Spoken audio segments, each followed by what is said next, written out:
Uma oração para corações aflitos. Quero caminhar com os irmãos em Salmo 102. É um salmo mediano de tamanho, não é tão longo. Não é curtinho, mas não é tão longo. Mas essa noite eu quero falar com os irmãos nesse sentido. E nós vamos caminhar nessa oração. Uma oração para corações aflitos. Já tem algumas semanas que nós temos refletido a respeito de temas que nos ajudam a fazer um check-up desse ano de 2024, né? Avaliar a nossa caminhada com Deus, desafios, alegrias, bênçãos e até derrotas que eventualmente cada um de nós possa ter enfrentado. A ideia é essa noite continuar da mesma maneira. E eu quero falar a respeito de corações aflitos com os irmãos essa noite, com base aqui em Salmo 102. Eu não sei como foi o seu ano do começo para cá, alguns a gente tem acompanhado um pouco mais de perto, mas eu imagino que você teve dificuldades no decorrer do ano, né? Talvez você experimentou algumas das coisas que são relatadas aqui em Salmo 102, como por exemplo, noites pessimamente dormidas, se não dormidas, ok? Talvez você enfrentou situações de desânimo profundo. Talvez você enfrentou situações de desamparo, desespero. Ou seja, corações aflitos. Mas você está aqui. Então, mesmo em meio a essa experiência ou essas circunstâncias, você também voltou os seus olhos às promessas de Deus. Você voltou os seus olhos a Deus. E esse salmo vai falar de tudo isso. Ok? Quero meditar com os irmãos nesse sentido, a fim de que nós possamos pensar a respeito das experiências, aflições que tivemos no decorrer desse ano, possamos, ao lembrar disso, tirar lições importantes, consertar no que precisa ser consertado com a graça de Deus, perseverar no que precisa ser reforçado e continuar caminhando com o Senhor. Ok? Quero deixar esse versículo que está lá em Hebreus, capítulo 13, verso 8, para que você possa meditar no decorrer da semana e para que isso te ajude a guardar no seu coração a mensagem de Salmo 102. Nós temos aqui diante de nós um salmo de um coração aflito. É um salmo penitencial, um salmo de lamento, é um salmo de confissão, é um salmo de busca pela graça de Deus. E aqui diz em Hebreus 13:8, Jesus Cristo é o mesmo ontem e hoje e eternamente. Guarde esse versículo no seu coração para que você possa meditar nele. Grande ideia. A grande ideia é a mensagem central do texto, resumido numa proposição, numa frase. O Senhor é a esperança real para corações abalados e aflitos. O Senhor é a esperança real para corações abalados e aflitos. Esse texto vai nos fazer entender isso. E a nossa oração é que o Senhor direcione os nossos corações não apenas a saber essas coisas, mas verdadeiramente crer e caminhar nelas, né? Antes de entrarmos no texto, vamos fazer uma oração breve, pedindo ao Senhor que nos ilumine. Senhor Deus, nesse momento nos colocamos diante do Senhor, com o Teu povo, pedindo a iluminação do Teu Espírito. Abra a nossa compreensão e, acima de tudo, abra os nossos ouvidos e coração, a fim de não apenas saber, mas crer e obedecer a Tua palavra. Nós sabemos que sozinho não conseguimos, mas por meio da obra de Cristo e do poder de Cristo em nós, é possível. Ajuda-nos, Senhor. É o que pedimos em Teu nome, Jesus. Amém. Quero começar com os irmãos aqui já no verso 1 e 2. E aí, nós vamos ver, meus irmãos, que o Salmo 102 é uma oração para quando somos atingidos em cheio. O Salmo 102 é isso. É uma oração para quando eu e você somos já atingidos em cheio. Eu não sei se você já teve aquela experiência de que depois que as coisas acontecem, a impressão que você tem é que passou uma carreta em cima de você e ninguém anotou a placa, né? Aquela experiência desafiadora que você perde o rumo e o prumo. O salmista está vivendo isso. Eu não sei se todos aqui experimentaram algo assim, mas se por acaso isso aconteceu na sua vida, você vai se identificar bastante com o coração aqui do salmista. E aqui nós vemos então uma oração para quando nós somos atingidos em cheio. Algumas Bíblias trazem o texto todo, outras não. Então, se você está com o século 21, provavelmente, infelizmente, você não tem o Salmo 102 todo. Como isso, pastor? É verdade. Se você tem a Almeida corrigida, eu acho que até atualizada, e a Nova Almeida, traz o Salmo todo, tá? Que é esse título que provavelmente está aparecendo para você aí em itálico, em cima do verso 1. Isso aí é Bíblia, tá bom? Algumas Bíblias tiram. Eu não sei por que tiram. Então, se você está com o século 21, você está sem. Mas se você está com outra versão da Almeida, por exemplo, você tem ela. Que é a frase introdutória do Salmo, tá bom? É a frase introdutória do Salmo. Antigamente, há séculos atrás, a igreja colocava nomes nos salmos, tinham nomes. O nome desse salmo, se você quiser anotar, é Senhor, ouve a minha oração. Esse é o nome desse salmo. Cada um dos 150 salmos tem um nome. Esse é o nome desse salmo. E ele é tirado, na verdade, do começo do salmo. Mas aí vocês vão entender. Qual o trecho que está faltando, pastor? Aqui na NAA diz: oração do aflito que desfalecido derrama sua queixa diante do Senhor. Literalmente é uma oração do aflito quando desfalece e diante do Senhor derrama sua queixa. Isso daqui é Bíblia, viu? Então, se o seu salmo não tem esse trecho, está faltando um pedacinho do Salmo 102, tá? Esse é o título. O salmo é sobre isso. O salmo é um salmo de um aflito, de alguém que está vivendo uma intensa dor, luta, sofrimento. E esse salmo é sobre isso. Meus irmãos, esse salmo, ele descreve o coração aflito devido às circunstâncias devastadoras na vida do salmista e do povo de Deus.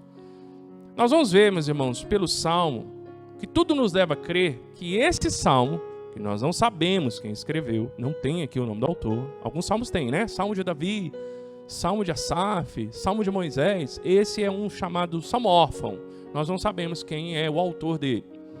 Mas tudo indica, olhando para o salmo, que é alguém que está experimentando o exílio. Esse salmo foi escrito após o exílio do povo de Israel. Então, é alguém que está sofrendo debaixo do exílio. E não só ele, como todo o povo. Então, esse salmo é um salmo de lamento. É um salmo de tristeza. E também um salmo de confissão de pecado. Aqui nós vemos a experiência pessoal do salmista em relatar o seu sofrimento, mas também nós vemos que ao relatar esse sofrimento, ele contrasta esse sofrimento com a esperança dele.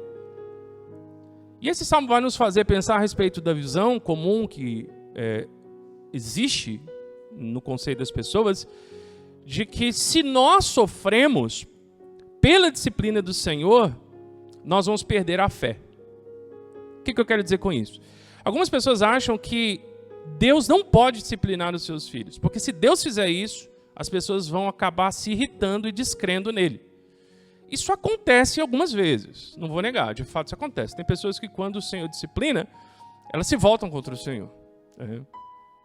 Mas isso não acontece em todos os casos.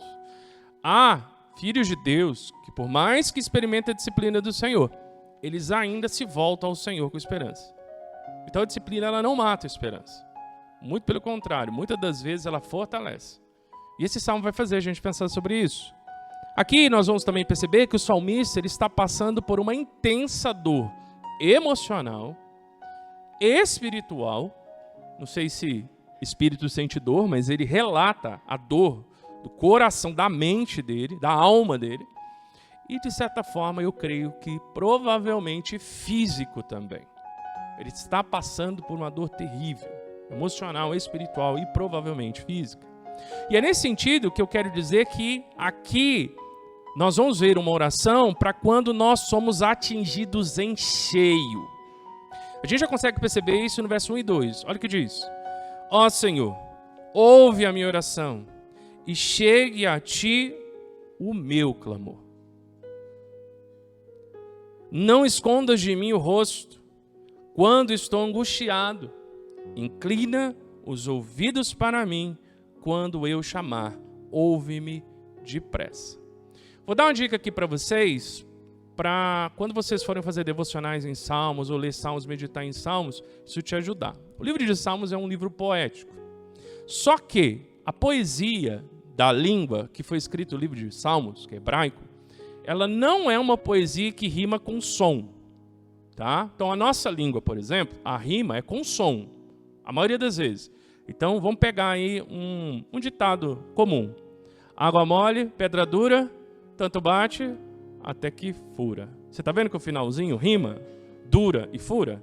Na nossa língua, as rimas são feitas com sons, é fonético. No hebraico, a rima ela não é feita por som, ela é feita por sentido. Sentido. Então, se você dá uma olhada, por exemplo, no verso 2, olha o que diz. Você sempre divide em 2 ou 3. E os verbos ajudam você a descobrir isso. Olha o que diz. Não escondas de mim o rosto quando estou angustiado. Primeira parte. Divide agora o versículo como se fosse no meio. Vamos ler a segunda parte. Inclina os ouvidos para mim quando eu clamar, ouve-me depressa. O que está acontecendo aqui? Está acontecendo uma rima, mas a rima não é de som, é de sentido. O que essa rima está fazendo? Ela está dizendo o seguinte: Senhor, quando eu estiver no aperto, quando eu estiver em angústia, me ouça, me responda, me socorre. Só que o salmista ele vai dizer isso repetindo. Às vezes é repetindo, às vezes é contrastando, às vezes é criando uma imagem. Então, no livro de Salmos, e em geral em toda a poesia hebraica, as rimas não são feitas por som das palavras. Elas são feitas pela relação que as partes do verso têm, né?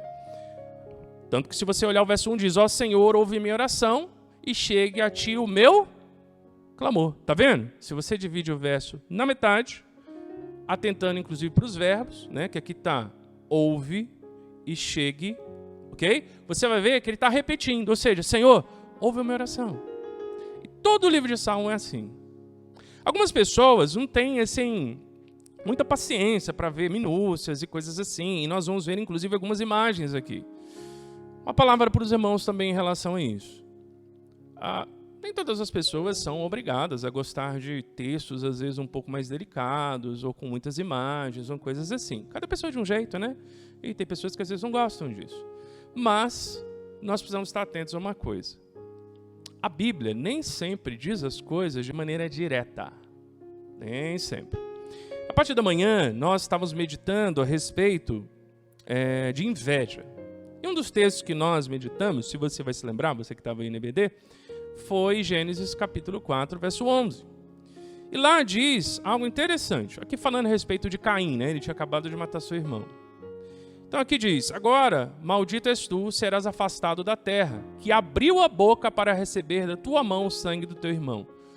Se você der uma olhada, se você for parar para pensar, o que quer dizer abriu a boca para receber da tua mão o sangue do teu irmão? No caso, a terra, né? A terra abriu a boca para receber o sangue da mão do teu irmão. O que quer dizer isso? Aqui, o autor, que é Moisés, ele está colocando de uma maneira diferente uma coisa bem simples. Você é maldito porque você matou seu irmão. É isso. Basicamente é isso. Então, Moisés poderia ter escrito, Caim, você é maldito porque você matou seu irmão. Só que a Bíblia não escreve as coisas assim sempre. Às vezes, ela diz as coisas de maneira direta.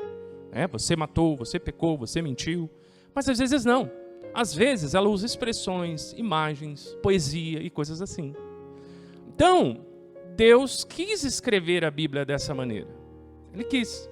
Por mais que nós não gostemos de gastar tempo, refletir às vezes em textos escritos assim, nós precisamos ter paciência e desenvolver essa habilidade, porque senão a gente não vai conseguir meditar em alguns textos da palavra de Deus. O que quer dizer? Abriu a boca para receber da tua mão o sangue do teu irmão. A terra abrindo a boca. O que você imagina? Ela abrindo a boca? Não. Quer dizer cova. Cova. Uma cova não é a terra com a boca aberta? Não é isso? A cova não lembra isso? A terra com a boca aberta?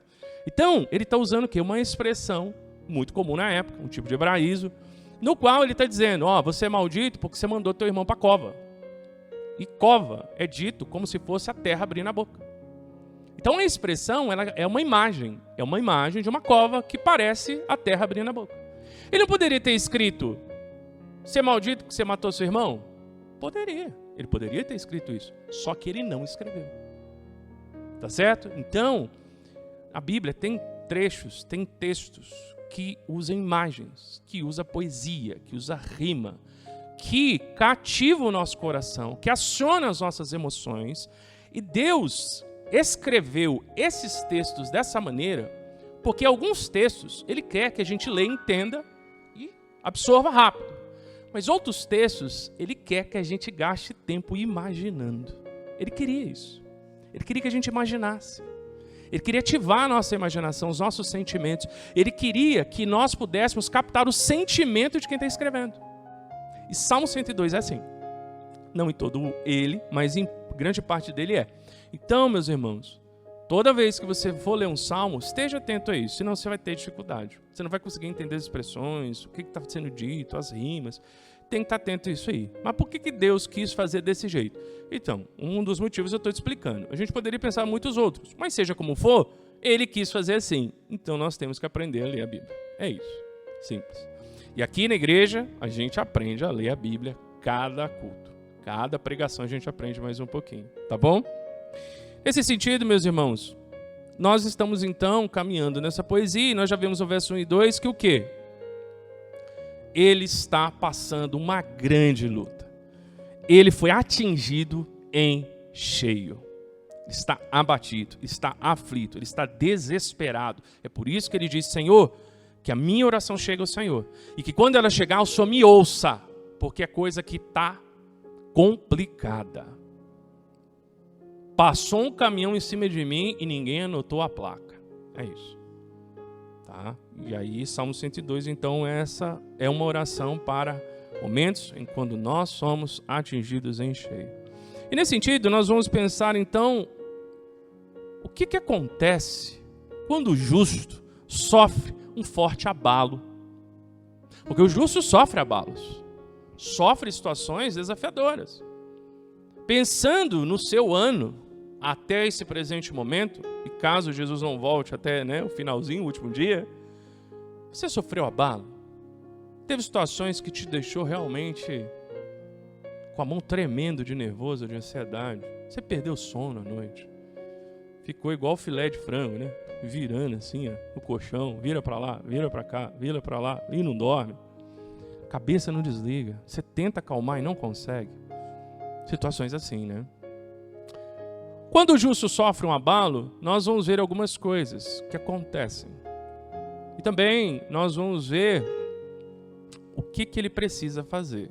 Então, do verso 3 até o verso 11, nós vamos dar uma olhada para a condição dele. E vai ter várias imagens aqui que eu vou caminhar com os irmãos. Quando o justo sofre um forte abalo, ele pode estar debaixo da disciplina do Senhor. Ok?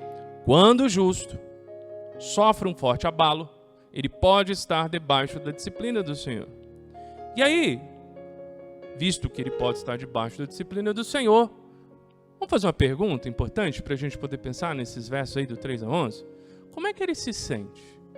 Como é que o justo, o crente, como é que ele se sente quando ele sofre um forte abalo?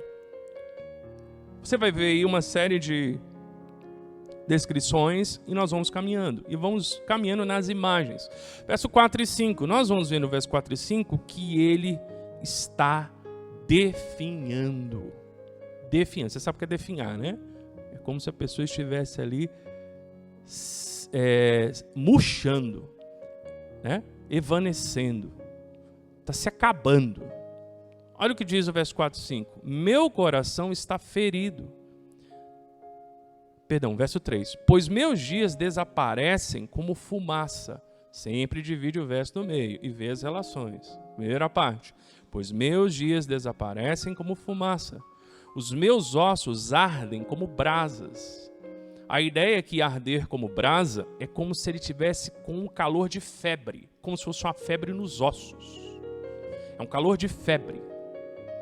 Ele está sentindo uma febre ardente que consome ele por dentro. Verso 4. Meu coração está ferido e seco como a erva. É um coração ao qual não tem fluxo de sangue. Está seco. Ele está se sentindo sem vida. Por isso, até me esqueço de comer. Ou seja, ele está perdendo as forças. De tanto gemer, meus ossos se apegam à pele. Então, o que nós estamos vendo aqui? Um corpo humano definhando. Ele descreve a experiência pessoal dele como se ele estivesse definhando, uma pessoa definhando, jogada às mínguas. Pense todas essas descrições como uma pessoa abandonada, uma pessoa numa cela, num quarto escuro, jogada, esquecido, definhando, sofrendo, uma pessoa a qual ninguém se lembra, nem sabe quem é. Ele está nesse quadro. Uma pessoa num calabouço, escuro, úmido, sozinha, com febre. E essa ideia aqui, inclusive, desse calor, né? É como se a pessoa estivesse realmente debaixo do sol e secando. As expressões são muito fortes. Então ele definha. Depois nós vemos do 6 ao 7 que ele se sente abandonado. Olha o que diz: sou um pelicano no deserto, como uma coruja das ruínas. Talvez você esteja com uma versão que fala mocho. O que é o mocho? Mocho é coruja. Uma corujinha. Alguém aí já viu uma coruja? É bonitinho, né? Eu gosto, acho bonitinho a coruja. Então, uma coruja, ou pelicano. É isso mesmo. Na outra versão que eu tenho aqui, fala isso. Pelicano e coruja. Verso 7. Não durmo e fico como um passarinho solitário no telhado. O que ele quer dizer? Ele se sente abandonado. Se sente só. Solidão. Por que ele está falando que ele se sente como um pelicano no deserto e uma coruja nas ruínas? Porque esses dois pássaros, geralmente, eles são de hábito noturno, e eles ficam em lugares ermos, onde ninguém vive. Eles ficam no meio do deserto. Ou no deserto, ou nas ruínas. Já viu? Lugar abandonado, que está só ruína, que nada mora ali, ninguém mora ali. Eles ficam lá. Então ele se sente como se estivesse num lugar que não tem ninguém. E depois, no verso 7, é dito que ele não dorme e fica como um passarinho solitário no telhado. Eu não sei se você teve esse hábito, né, de familiar, dessa expressão, mas eu tive. A pessoa não dorme, fica lá acordado, com o olhão estalado. Pelo menos na minha casa era assim. A pessoa chegava pra gente e falava assim: vai dormir, coruja? Não é assim? Por quê? Porque coruja não dorme. Você já viu coruja dormir? À noite ela não dorme, ela fica lá com o olhão, porque é um animal de hábito noturno, né? Geralmente caça à noite. Você olha a coruja, tá lá, com o olhão assim à noite. Né? Então o passarinho em cima do telhado. Não sei aqui qual é o passarinho que fica acordado aqui à noite, eu acho que coruja é um deles, mas é aquele passarinho que fica em cima do telhado lá que não dorme. Fica a noite inteira em vigília. Tá todo mundo dormindo na casa, mas a pessoa é igual um passarinho em cima do telhado lá com o olhão estalado e não dorme. Ouve barulho na rua, ouve barulho da geladeira, ouve barulho de gente levantando para ir no banheiro, ouve um monte de coisa. Uma pessoa não dorme. Não dorme. E eu já tive essa experiência. O pior não é não dormir. O pior é quando você abre o olho e você vê que amanheceu. Aí o terror toma conta do coração, né? Tem que acordar, tem as coisas que eu tenho que fazer, não dormir, amanheceu, perdi a chance de dormir. Então aqui é o quê? Ele sente o quê? Abandonado. Ele permanece acordado enquanto os outros dormem. Outra coisa que a gente vê é que ele está aflito. Verso 8 a 9. Caminhe comigo. Meus inimigos me afrontam todo dia. Os que estão furiosos comigo me amaldiçoam. Está vendo como ele está repetindo? Afrontam, amaldiçoam, inimigo, furiosos. Está vendo como é que funciona a rima nos Salmos? É assim que funciona. Verso 9. Tenho me alimentado de cinzas e misturado minha bebida com lágrimas. Por que eu digo que ele está aflito? Por duas imagens que aparecem aqui. Primeiro, dos inimigos que o afrontam e o amaldiçoam. Ou seja, ele está sentido porque se sente abandonado e se sente fragilizado, no sentido de que aquelas pessoas que são suas inimigas o prejudicam, ninguém o ajuda e ele está sozinho. Ok? E depois é dito no verso 7 como ele se sente no sentido do seu dia a dia, né? Dos seus sentimentos, porque ele coloca que ele tem se alimentado de cinzas. O que quer dizer isso? No literal aqui está assim: cinzas são o meu pão. Cinzas são o meu pão. E minha bebida são lágrimas. Então, isso quer dizer o seguinte: ele não come. Ele não come mais. Ele está numa situação de tristeza, de aflição tão grande, seja de medo das pessoas que ele entende que vão prejudicá-lo, seja da experiência de solidão e abandono, tristeza, e também de angústia, que ele não come, ele não consegue comer, ele não bebe nada, ele não come nada, ele não dorme. essa é a situação dele. Depois nós vemos aí a tristeza que toma o seu coração, verso 10. Por causa da tua indignação e da tua ira, pois tu me levaste e me lançaste para longe de ti. Aqui a ideia, no verso 10, até somando mesmo com o verso 9, né, a ideia de que cinzas são o meu pão, é uma tristeza tão profunda que ele perdeu o chão. Quando é dito aí, por causa da tua indignação e da tua ira, pois tu me levantaste e me lançaste, é como se alguém tirasse o seu chão. Como se você perdesse a sua sustentação. Como se alguém puxasse o seu tapete. Você perdeu o chão. Você não tem onde pisar. Você não tem estabilidade. Você não tem segurança para nada. Você só vive de medo, desespero. Então olha que situação. Não come, não dorme, tem medo de todas as coisas, não sente o chão sobre os próprios pés. Ou seja, total instabilidade. Verso 11, né? Sem chão também. E depois, a sensação que ele tem de algo que eu coloco aqui como despersonalização e desrealização. Vou explicar. Isso é um transtorno psiquiátrico, um transtorno psíquico. O que ele diz aqui? Meus dias são como sombra que declina e vou murchando como a erva. Ele usa duas imagens. Primeiro, a sombra que declina. O que é sombra que declina? Se você põe uma luz em determinado ângulo, dependendo do ângulo, o ângulo da luz determina o comprimento da sombra, correto? Então, se a luz está muito em cima, a sombra tende a ter um tamanho. Se a luz está num ângulo diferente, às vezes a sombra se estica. Essa expressão aqui traz a ideia de que ele sente como se a vida dele fosse uma sombra que está esticando até sumir. Porque tem um determinado ponto da iluminação que não tem sombra. Então ele está sentindo que é como se a vida dele estivesse sumindo, desaparecendo como uma sombra que desaparece. E depois ele diz que ele sente como se a vida dele estivesse murchando como a erva. O que é murchar como a erva? Você já viu aquelas plantas que elas secam? E quando você pega e puxa elas, solta com raiz e tudo? Ele está sentindo que a vida dele está secando, ele está perdendo a vida dele se esvai de tal forma que é como se ele tivesse tão frágil que alguém poderia simplesmente pegar ele, puxar ele e arrancar com raiz e tudo. Olha quantas imagens nós vemos. Por que eu digo aqui que é a tal da despersonalização? Né? Porque é como se ele estivesse sentindo que a própria existência dele estivesse se apagando. Existem algumas pessoas que relatam que têm essa experiência.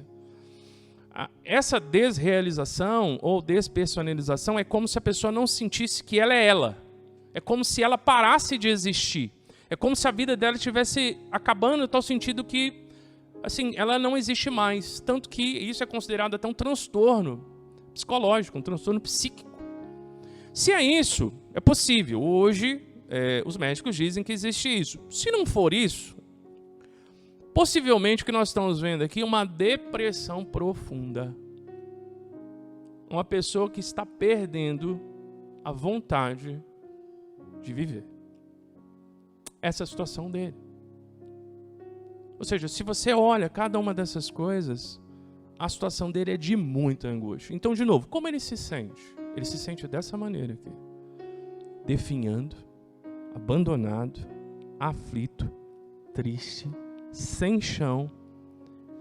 E, de certa forma, ele se sente como se a própria existência dele estivesse se apagando. É como uma vela, né, que a chama está como? Instável, inconstante, quase a ponto de apagar. Essa é a sensação dele. E tudo isso está acontecendo por quê? Por causa da disciplina do Senhor na vida dele. Essa é a sensação que ele tem. Tá certo? Mas eu disse o justo. Então, mas é que o justo, ele sofre a disciplina do Senhor. O incrédulo, ele sofre o juízo do Senhor, é diferente. O justo, o crente, ele sofre a disciplina do Senhor. E aqui ele está relatando o coração, a mente e possivelmente até mesmo o corpo dele sendo totalmente abalado pelo peso da mão de Deus na vida dele.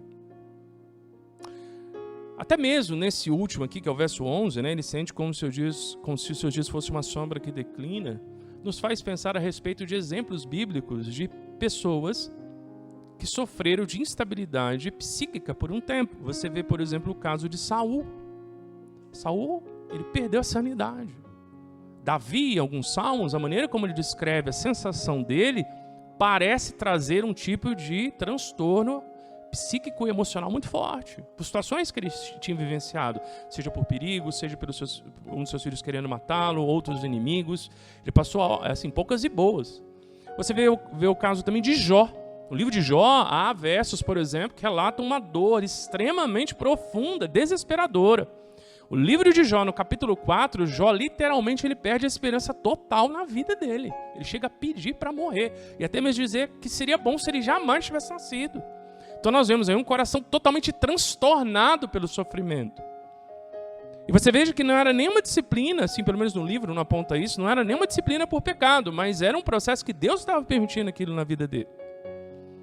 Você vê o caso de Elias, por exemplo, que sofreu um desânimo profundo, depois que ele tinha acabado de ter um embate com Acabe e Jezabel e os profetas de Baal. Isso eu estou falando só pessoas dentro do povo de Deus, porque se a gente pegar pessoas fora do povo de Deus, a gente poderia pensar em Nabucodonosor, que perdeu completamente a sanidade no livro de Daniel. Nós podemos pensar no endemoniado de Gadara, lá de Marcos 5, que perdeu completamente também a sanidade. Então a Bíblia relata, sim, que há pessoas que perdem a sanidade, não apenas por ações demoníacas, mas também perdem a sanidade por uma ação de Deus. Não vou dizer que seja para sempre, mas aconteceu, pelo menos momentaneamente. Então a disciplina do Senhor, ela pode ser tão profunda em nossos corações que nós vamos definhar. Aqui, o autor do Salmo, ele está relatando uma experiência de profunda angústia emocional, espiritual e provavelmente física. É uma situação calamitosa. Então, nesse sentido, pensando em situações as quais parece que um caminhão passou em cima da nossa vida e ninguém anotou a placa, né? Ou seja, situações nas quais eu e você podemos ser atingidos em cheio. Nós precisamos ter a ciência de que quando o justo sofre um abalo, ele pode estar debaixo da disciplina do Senhor. E a gente vai ver isso de maneira mais clara no próximo, mas algumas aplicações para a gente pensar, meus irmãos. Sentir emoções profundas em momento de crise é humano. É humano isso. Aqui nós estamos falando de alguém que faz parte do povo de Deus. Nós não estamos falando de um incrédulo. O autor do Salmo 102 não é um incrédulo. É um crente. O Senhor, Deus no caso, né? Mas pensando no nosso contexto hoje, no Senhor Jesus. Alguém que crê no Deus verdadeiro, Deus de Israel lá, no Antigo Testamento, que está passando por momentos de crise. E é humano isso. É humano. Nós temos que nos lembrar que até Jesus teve essa experiência no Getsemane. Ele teve essa experiência. Como é que é chamado o Getsemane muitas das vezes? Jardim das aflições. Até o nosso Salvador passou por momentos de profunda angústia. A tal ponto que ele chegou a transpirar sangue, né? Então é humano isso. Isso é humano. Quando eu e você passamos por situações extremamente perturbadoras à nossa mente, ao nosso coração, nós vamos ter uma série de impressões, sentimentos, um turbilhão de sentimentos, que é o que nós vemos aqui no salmista. Nós precisamos nos lembrar que são os momentos mais escuros da alma que nós mais precisamos de Deus, que vai ser o próximo trecho que nós vamos ver. Nós vemos que o salmista não se desespera, ele se sente realmente abatido, muito abatido, mas ele vai lançar os olhos dele para o lugar certo. Mas é justamente no momento mais escuro da alma que o justo precisa mais de Deus. É nesse momento. Nós não podemos nos desesperar, nós não podemos nos entregar, nós precisamos buscar mais a Deus, porque nós precisamos nos desesperançar de nós mesmos e buscar uma esperança maior do que nós mesmos. O sofrimento na vida do crente é um meio para que nós possamos nos desesperar de nós mesmos. O que eu quero dizer desesperar de nós mesmos? para que nós não tenhamos nenhuma esperança em nós.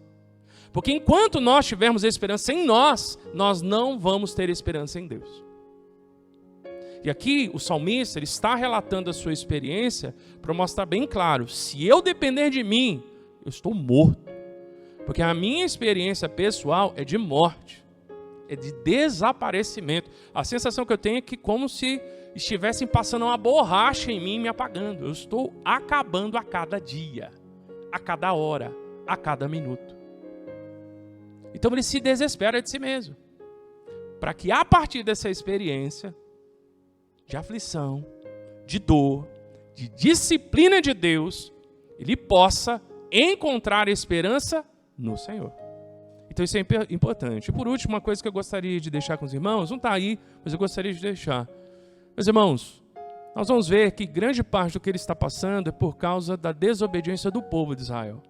O povo de Israel está debaixo da disciplina do Senhor e foi enviado do exílio porque durante séculos foi idolatria, desobediência, imoralidade, corrupção, assassinato, feitiçaria e uma série de outras coisas. E o Antigo Testamento está recheado de textos para a gente poder ver essas coisas.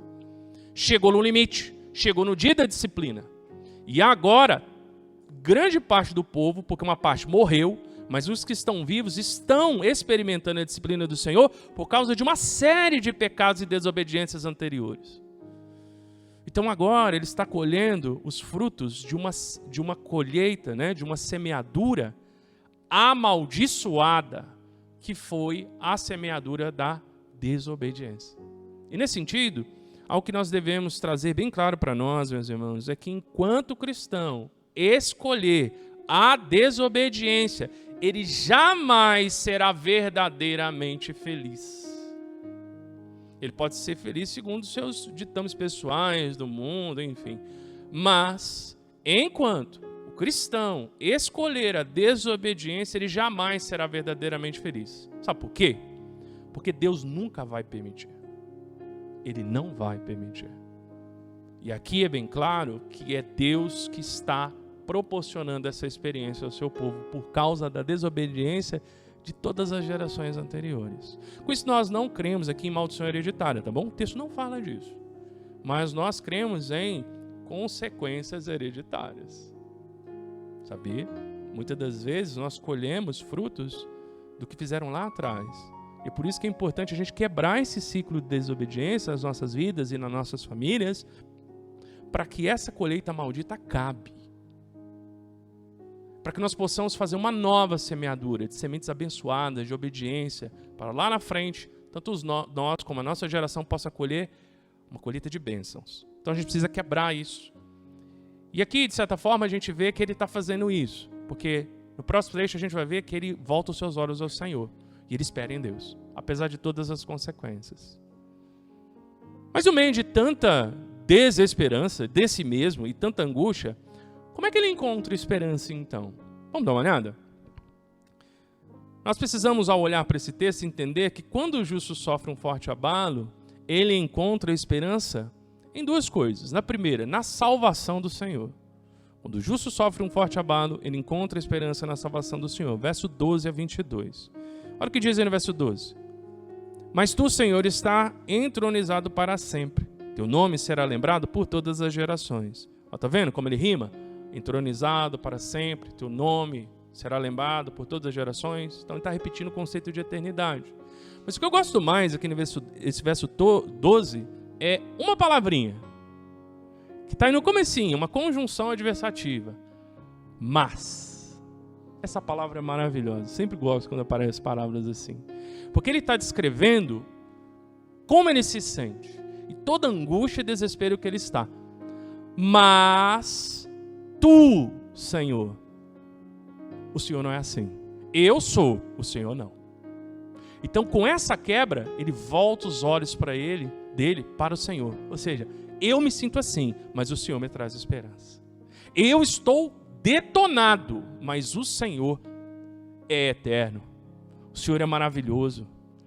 Né? No Senhor eu coloco a minha confiança, a minha esperança. Olha que conjunção maravilhosa. Esse mas aí é maravilhoso. Depois de tanta coisa, né, triste, a gente percebe que aqui há uma quebra, ok? E aí a gente vê o quê? O Senhor não é como ele. O salmista, ele é mortal, tanto que ele tem uma sensação que provavelmente está morrendo. E a gente vai ver até um verso para frente que corrobora isso. Mas o Senhor, ele é eterno. Verso 13, nós vemos que ele tem esperança de que Deus vai trazer salvação. Tu levantarás e terás piedade de Sião, pois é tempo de te compadeceres dela, sim, o tempo determinado já chegou. Aqui ele está falando de Jerusalém. Sião é uma palavra para Jerusalém, é um dos outros nomes de Jerusalém. Verso 14, a gente vê que ele crê que os justos, eles se apegam à cidade de Jerusalém. E aqui que fica mais claro de perceber que o salmista está relatando o quê? Uma Jerusalém pós-exílio, uma Jerusalém destruída pelos babilônicos, e o apego deles, dessa geração, pelo menos dele, da cidade, a saudade que ele tem da cidade de Jerusalém. Olha o que ele diz no 14, porque teus servos amam até suas pedras. O que é suas pedras? É as pedras de Sião. Eles amam as pedras do templo, eles amam o templo, eles amam a cidade, eles têm saudade da cidade. E se compadecem por causa de sua ruína. Que ruína que ele está se referindo aqui? A ruína de Jerusalém. Então ele está no exílio, mas ele e todos aqueles que experimentam essa mesma fé e esperança e sensação dele, eles dizem, que saudade de Sião, que saudade de Jerusalém, que saudade da nossa casa, que saudade do templo ao qual nós tínhamos a presença de Deus. Eles têm essa esperança. No verso 15 a 17, nós vemos que eles até aguardam a reconstrução de Sião, e eles aguardam então uma nova cidade. Olha o que é dito aí no 15 ao 17, as nações temerão o nome do Senhor, e todos os reis da terra a sua glória. Está vendo? Ele compara nações a reis, temor. Quando o Senhor edificar Sião e se manifestar em sua glória, ou seja, ele crê que um dia Jerusalém será reconstruída. Atendendo a oração do desamparado e não desprezando sua súplica. Então, mesmo em meio a toda essa sensação que ele tem de morte, de apagar, ele ainda tem esperança. Ele tem saudade, ele deseja estar com Deus. Verso 17, nós vemos que aqui ele aguarda a resposta da oração do desamparado. Ele está desamparado, mas Deus não desampara. Porque ele diz isso, atendendo a oração do desamparado. Eu estou desamparado. O povo está desamparado, mas o Senhor não desampara os seus. Olha quanta fé. Ele está desamparado, ele se sente desamparado, ele se sente sozinho, ele está sofrendo, mas ele não perdeu a fé. Ele não perdeu a fé, ele não perdeu a esperança. Então aqui nós vemos que por mais que o justo sofra profundamente o peso da mão disciplinar de Deus, isso não faz que ele perca a esperança nesse Deus que disciplina. Como um filho que sofre por questão de justiça e necessidade, uma disciplina severa de um pai zeloso, ele não deixa de amar seu pai. Ele não deixa de confiar em seu pai. Ele continua a confiar num pai que o ama, mas é justo. E que na hora certa e por necessidade é severo. Porque a situação que eles se colocaram e todas as gerações antes dele acabaram conduzindo a isso. Mas mesmo assim, mesmo com tanta dor, ele não perde a esperança nesse Deus. Então aqui está provado que a disciplina, ela não mata a fé do Filho de Deus. Muito pelo contrário, a disciplina fortalece a confiança, a crença e a esperança na justiça, na bondade e na misericórdia de Deus, no seu poder. Nós vemos aqui também, meus irmãos, do 18 a 20, que a esperança dele é tal, que por mais que ele experimente escravidão e toda a amargura que a escravidão traz, toda dor, todo sofrimento, ele tem esperança, inclusive, para as próximas gerações. Ele tem esperança que essas próximas gerações, elas vão experimentar essa redenção, essa libertação do Senhor. E é por isso que eu digo, quando o justo sofre o forte abalo, ele encontra a esperança na salvação do Senhor.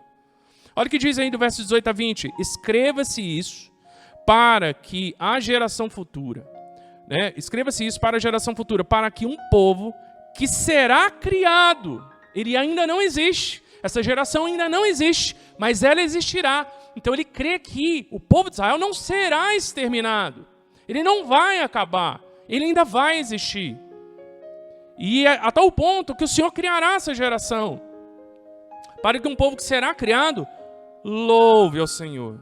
Pois olhou do alto do seu santuário, o Senhor olhou dos céus para a terra, para ouvir o gemido dos presos, para libertar os condenados à morte. Aqui, de certa forma, nos faz lembrar Êxodo, quando o Senhor diz, porque eu ouvi o clamor do meu povo na escravidão no Egito. O mesmo Deus que ouviu o clamor do povo de Israel no Egito, sofrendo sobre a escravidão, é o mesmo Deus que ouvirá o clamor do seu povo da Babilônia, e lá os visitará, e lá os redimirá, lá os libertará, os salvará. Ele tem essa esperança. Hoje, dor, amanhã, louvor. Olha que coisa maravilhosa. Quando nós conhecemos verdadeiramente o nosso Deus, conhecemos o caráter dele, sabemos o porquê ele faz cada coisa que ele faz, não nas minúcias, mas cientes de que ele sempre age segundo a sua santidade, a sua bondade, a sua justiça, a sua graça. Isso não faz que nós venhamos a duvidar de Deus, muito pelo contrário, isso nos faz confiar mais em Deus. Por isso que a Bíblia relata a disciplina do Senhor como algo positivo e não algo negativo. Só se torna negativo quando os nossos corações se fecham a ela. Quando nós entendemos que é o nosso Deus, que Ele é um Pai amoroso, que Ele cuida de nós, isso produz em nós esperança, de uma maneira maravilhosa.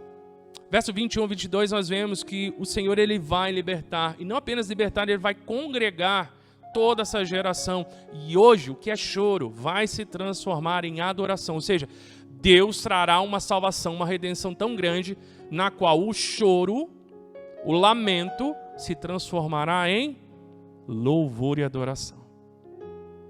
Isso nos faz pensar em Apocalipse, né, meus irmãos?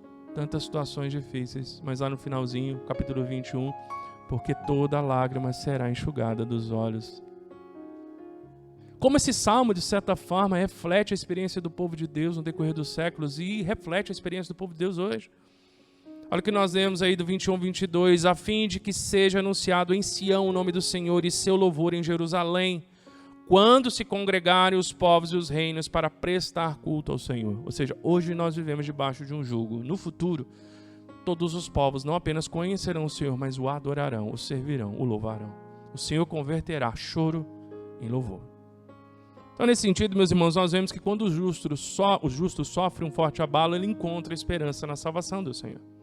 Do verso 23 a 28, nós também vamos ver, meus irmãos, que quando o justo sofre um forte abalo, ele encontra esperança na imutabilidade do Senhor.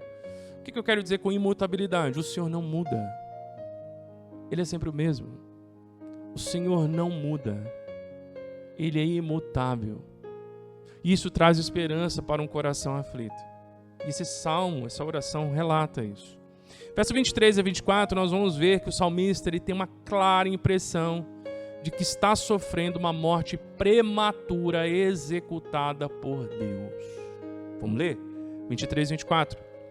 Ele abateu a minha força no caminho, abreviou meus dias. 24. Eu clamo, meu Deus, tu, cujos anos se estendem a todas as gerações, não me leves na metade da minha vida. Então ele tem uma clara percepção que ele está morrendo antes do tempo, por causa da disciplina do Senhor. Muito claro, muito claro. Tanto que ele contrasta a mortalidade dele, o fato de que ele é mortal e que a sua vida está sendo abreviada, está sendo ceifada no meio, com o fato de que o Senhor é eterno. Ele contrasta isso. Ele tem a clara percepção de que o Senhor está abreviando a vida dele. Eu não sei se você já leu esse tipo de coisa na Bíblia, mas existe isso na Bíblia, sabia? Existe. E nesse sentido, sabe o que a gente percebe, meus irmãos? Ele está clamando para que o Senhor lhe dê mais tempo. Ele está pedindo para que Deus dê para ele mais tempo. Isso fica muito claro. Eu clamo, meu Deus, tu cujos anos se estendem a todas as gerações, não me leves na metade da minha vida. Ele está pedindo, Senhor, não me mate. Não me leve agora. Me dá mais tempo. Porque o Senhor está levando ele. E detalhe, não está levando de uma vez, ele está levando dia a dia, hora a hora. Ele está definhando. Ele está sofrendo a disciplina do Senhor. E é justamente o que aconteceu com essa geração. Porque grande parte morreu na ocupação babilônica. Uma parte foi levada. E dos que foram levados, muitos morreram no caminho ou morreram lá. Uma pequena parcela que conseguiu resistir lá e depois conseguiu perseverar por causa da mão do Senhor que permitiu que houvesse um remanescente lá. E quando nós vamos ler livros como Daniel, Esdras, Neemias, Esther, a gente está lendo a respeito daqueles que viveram, mas não sobre aqueles que morreram, porque houveram muitos que morreram. E ele se coloca no lugar de um dos que estão morrendo. Meus irmãos, algo para você pensar. Eu vou dar 2 referências. Nessa vida, nós não podemos estender nossa vida, mas nós podemos abreviá-la. Sabia? Nós podemos abreviar. Vamos ver 2 textos? Olha o que diz Provérbios capítulo 10, verso 27. O temor do Senhor prolonga a vida, mas a vida dos ímpios será abreviada. Abreviada. A vida dos ímpios será abreviada. Eles estão sofrendo a disciplina do Senhor. E olha o que diz Eclesiastes 7,17. Não sejas ímpio demais, nem sejas tolo, porque morrerias antes do tempo. É uma pergunta retórica. Não faz sentido essa pergunta se não fosse possível morrer antes do tempo. Então, ele claramente tem a percepção de que o Senhor está executando na vida dele, por questão disciplinar, uma morte prematura, que ainda não se consumou. E é por isso que ele está pedindo: Senhor, me dá mais tempo. Me dá mais tempo, Senhor. Não permita que eu me vá agora. Senhor, eu quero poder desfrutar da tua salvação. Não me leve agora, não. Isso é muito claro aqui. E por que isso acontece, meus irmãos? Porque somente Deus é Senhor sobre a vida e morte. Só Ele. Só Ele é Senhor sobre vida e morte. Ele dá vida, Ele tira a vida. Esse é o tipo de conceito que é, muitas das vezes, tido como inconveniente. Mas a Bíblia não se preocupa com essas coisas. Porque a partir do momento em que nós fazemos parte do povo de Deus, nós somos submetidos ao governo dele. E ele governa o seu povo segundo o seu querer. E é por isso que eu digo, meus irmãos, conforme eu acabei de dizer, enquanto nós caminharmos na desobediência, nós nunca seremos felizes. Porque Deus não vai deixar. Ele não vai deixar. Você acha que foi o salmista que escolheu isso? Não. Quando Daniel foi levado para a Babilônia, por acaso, e ele foi levado bem jovem, por acaso ele tinha feito todas as escolhas que o levaram para lá? Não. Uma geração de jovens foi levada cativos por causa das gerações anteriores que tinham caminhado assim. Por isso que eu digo, nós não cremos em maldição hereditária, mas nós cremos em consequências hereditárias. Acontece? Então, aqui nós vemos claramente que ele está numa situação calamitosa, porque ele não apenas se sente muito mal, ele verdadeiramente está muito mal. E a sensação que ele tem é que ele está indo embora. Nesse sentido, um pastor puritano, Matthew Henry, ele comenta algo interessante sobre esse verso, que está aí para vocês. Esta é uma oração para os aflitos, pedindo que Deus não nos leve no meio de nossos dias, mas que, se for da sua vontade, Ele nos poupe para continuarmos a servi-lo e para sermos preparados para o céu. Matthew Henry viveu há mais ou menos uns 300 anos atrás. Então vocês veem que não fui eu que inventei isso aí. Isso é uma verdade. Agora, de todas as coisas que nós experimentamos nesse ano, no decorrer desse ano, será que houve alguma situação na qual nós nos colocamos numa circunstância em que nós poderíamos ter tido a nossa vida abreviada? Será que hoje há alguém aqui que está nessa situação? E eu me coloco no meio, porque eu sou mortal, eu posso morrer também, né? Será que nós estamos nessa situação? Será que você tem percepção disso? Clara, evidente, de que muito do que você sente, de que muito do que você passa, não é apenas porque as coisas são difíceis, mas é porque é possível que o Senhor esteja trazendo você pelo que C.S. Lewis chama de o megafone da dor. C.S. Lewis dizia que muitas das vezes os homens não ouvem os sussurros de Deus. Deus fala e os homens não ouvem. E aí ele usa a dor como se fosse o seu megafone, a fim de chamar a atenção. E a dor aqui foi tão grande que esse homem despertou. Ele disse: Senhor, tem compaixão de mim, tem misericórdia de mim. Você veja que até numa experiência de disciplina que está levando ele provavelmente à morte, ele ainda não perde a sua esperança em Deus. Ele não perde. Porque não acabou o salmo ainda, calma. A gente vai ver do verso 25 a 27 que mesmo que tudo nesse mundo acabe, como de fato vai acabar, Deus ainda vai continuar lá. Porque Deus é eterno e é imutável. E é por isso que nós podemos ter esperança. Olha o que diz aí, verso 25 e 27. Desde a antiguidade fundaste a terra e os céus são obra das tuas mãos. Eles perecerão, mas tu permanecerás. Todos eles envelhecerão como uma vestimenta, uma roupa que fica rota, desgastada, esgarçada, surrada. Tu os mudarás como roupa e assim ficarão. Mas tu é o mesmo. Um outro mais maravilhoso, né? Tudo vai se desgastar, mas tu, Senhor, és o mesmo. E teus anos não terão fim. E é porque Deus é Deus e eu sei quem eu sou, que eu me desespero de mim mesmo e cada vez mais me esperanço em Deus. A nossa esperança não está nas circunstâncias, ou o que podemos fazer ou deixar de fazer, as nossas medidas, a nossa inteligência, a nossa capacidade, mas quando nós entendemos que nós somos todos miseráveis, carentes da graça de Deus diária, que se formos entregues a nós mesmos, o nosso único destino é a miséria, nós vamos colocar a nossa esperança no lugar certo, que é Deus. O salmista é muito claro em relação a isso. Muito, muito, muito claro. No decorrer do seu ano, como foi isso? Você confiou no Senhor? Buscou nele a sua esperança? Ou você deu o seu jeitinho? Foi levando, empurrando com a barriga? A filosofia, né? Lá do pagode lá, né? Deixa a vida me levar. Ou verdadeiramente você confiou no Senhor? Entendeu? De mim nada bom vai sair. Do Senhor todas as coisas boas procedem.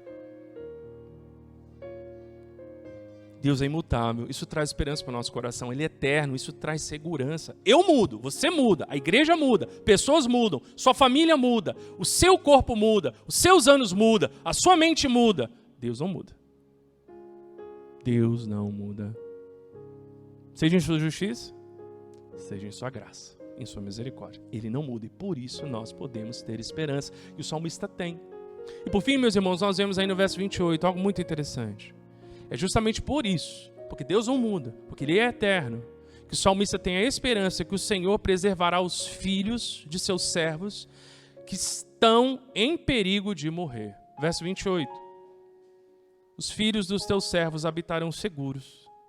E de novo, fazendo aí o paralelismo, e os seus e a sua descendência ficará firmada diante de ti.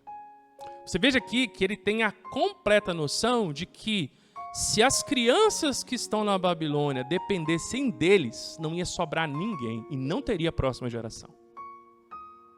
Todos iam acabar. A começar possivelmente, se esse salmista tem filhos, os filhos deles. Ele não tem capacidade nem para garantir o futuro dos filhos. O povo que está lá no cativeiro não tem a capacidade de garantir a segurança da descendência vindoura. Mas ele confia, Senhor, mesmo que hoje eu, meus filhos e todos que aqui estamos, estejamos vivendo o peso da escravidão, da disciplina do Senhor e da dor, por causa de toda a desobediência que anteveio às nossas gerações, ainda assim eu creio que o Senhor será poderoso e misericordioso e o Senhor conservará a próxima geração.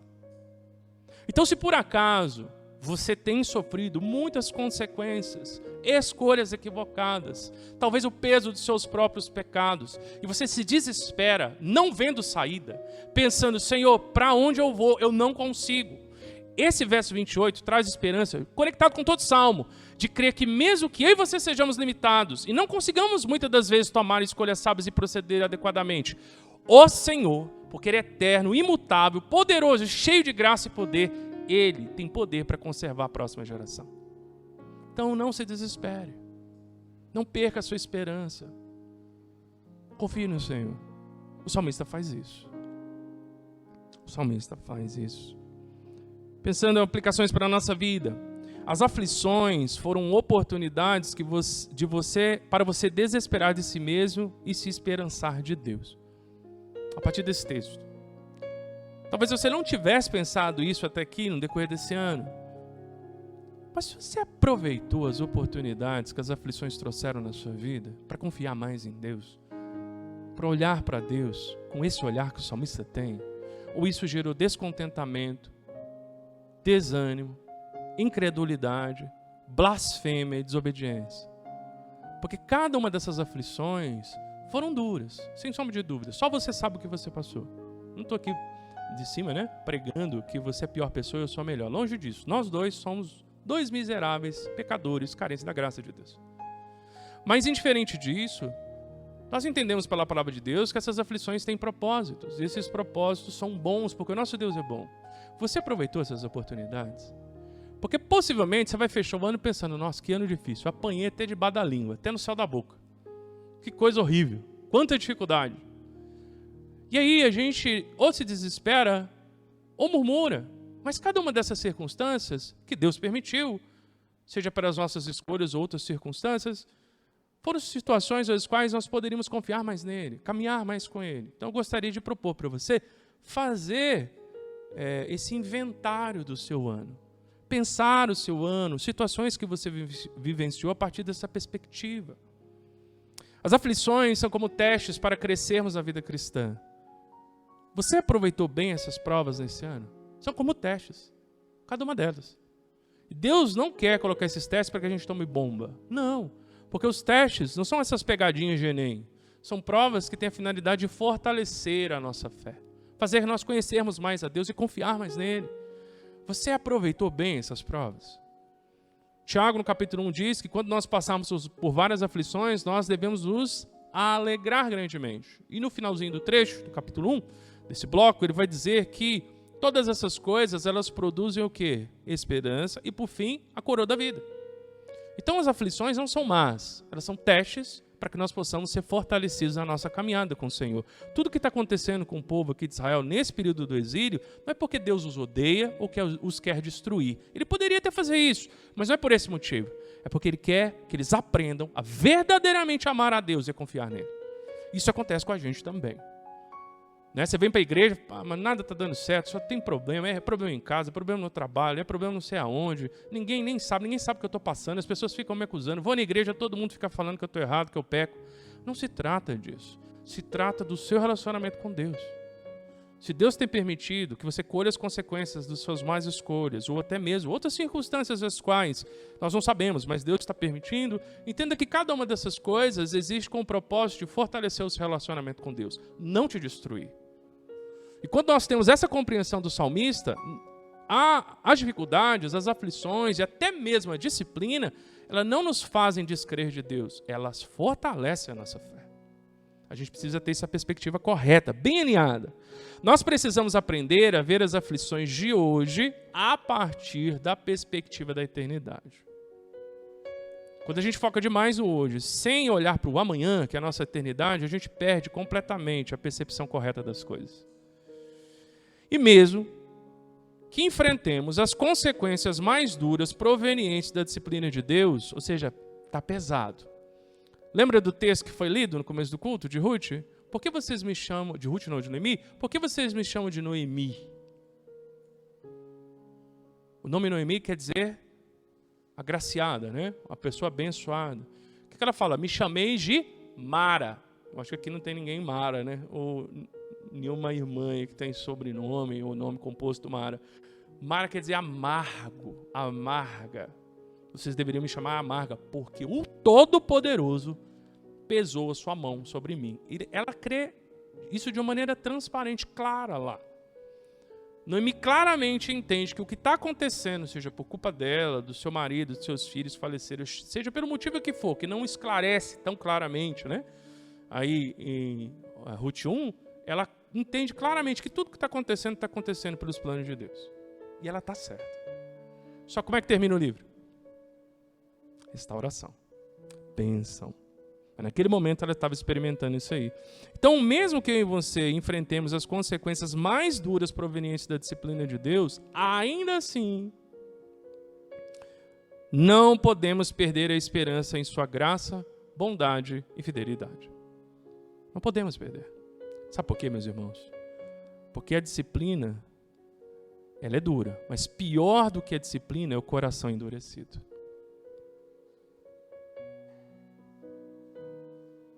Quando nós fechamos o nosso coração para Deus por causa da disciplina do Senhor, nós endurecemos o nosso coração. E pior do que a disciplina é o coração endurecido. E muitas das vezes isso acontece. Quanto mais o Senhor quer nos atrair, primeiro Ele atrai com a sua graça, com sua palavra, com a igreja, com os servos e servas dele, que Ele usa para fazer isso. Nós fechamos os nossos ouvidos porque a gente não quer obedecer. Aí Ele muda o recurso e usa a dor e nos atrai. E aí o que acontece? A gente fecha o coração. Ele aumenta a dose, a gente fecha o coração. Ele aumenta a dose, a gente fecha o coração. Ele não permite que nós sejamos felizes. Ele se empenha nisso, porque a felicidade está nele. É o que eu tenho dito. Deus não abençoa a desobediência. Isso é contrário ao caráter dele. Ele não pode fazer isso. Essa é uma das coisas as quais ele não pode fazer. Quanto mais nós fechamos o nosso coração, mais prejudicados somos nós. Mas aqui não é o tom do salmo. O salmista continua a confiar na graça, no poder e na redenção de Deus. E nesse sentido, olhando para Cristo, a partir desse texto, nós vemos que lá em Hebreus, capítulo 1, o verso 10 até o 12, o autor de Hebreus, ele usa esse salmo aplicando para Cristo. E se você quiser me acompanhar, enfim, eu vou ler. Aqui o autor de Hebreus diz, e também diz, e aí se referindo a Cristo, Tu, Senhor, então ele está chamando Cristo de Deus, no princípio fundastes a terra e os céus, são obras das tuas mãos. Eles serão destruídos, mas tu permaneces, e todos eles envelhecerão como roupa. E como manto os enrolarás, e como roupa serão mudados. Mas tu és o mesmo, e os teus anos não terão fim. Ou seja, o que é dito aqui no Salmo 102, o autor de Hebreus aplica para Cristo. E o que isso nos fala, meus irmãos?